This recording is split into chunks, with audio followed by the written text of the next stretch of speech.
Hey everyone, it's John. Today we're going to be going over this Bell Qualifier helmet. Now I've been riding with a Bell Qualifier for a little over a year now, about a year and a half. And this was actually picked up for a family member who is just now getting into riding. And so you might say, well, why did we go with the Bell Qualifier? And so because I've been riding with it for a while, I want to tell you kind of the good and the bad of what you can expect with this helmet. So first of all, there's a couple of good points, and there are two main things that made me go with this and why I would still recommend it to a newer rider, because this is definitely a budget helmet.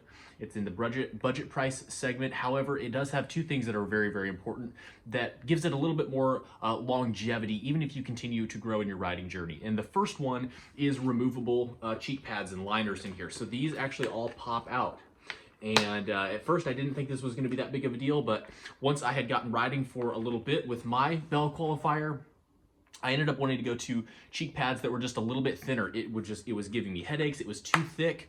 And so the ability to swap out those cheek pads and liners are super, super important. Not only can you clean it and make the helmet, wash it, makes it a lot nicer to wash versus having to, just wash the helmet and figure out how to get that dry, but you can pull those cheek pads out, clean them a couple of times a year, keep the helmet nice and fresh, and if you need to switch out, which I ended up needing to do, you can do that without an issue. And so that was super, super important. That stuff's definitely something I would look into in a helmet. That's a must-have for me. The second thing is the ability to wire in a Cardo unit or a Sena, some sort of Bluetooth communicator. That was something that I also got about 6 months into riding, and I would not ride without one. The communication, music maps, it makes sense to have. I will not ride without it. And so once again, having the removable panels in here make it really easy to get that installed. Secondly, this does have little ear pockets for speakers. So make sure that your helmet, whatever helmet you go with, and that's something that I would definitely think about, because that's probably something that you'll want to add, is some sort of Bluetooth communicator, and just making sure that your helmet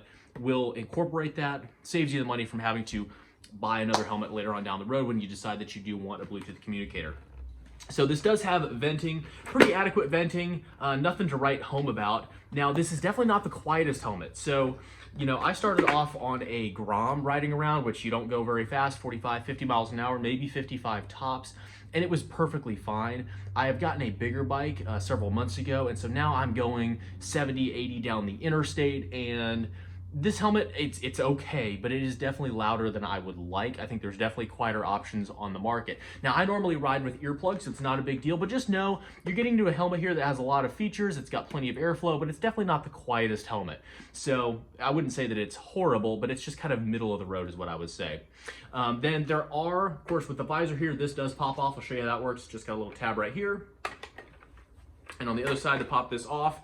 With my experience riding over a little over a year, I've gotten just a couple of scratches in it, but these can easily be bought directly from Bell and replaced, and they also have some tinted options and some yellow options if you ride at night. My cat is shaking right there. So if you do want to be able to change this out from a clear one, which is what it ships with, you can easily do that, which is nice. Now, I haven't had the need to switch that out. I'm fine with the clear one, so I can't speak to how the yellow or the the smoke, I think they call it, but the darker tinted ones operate.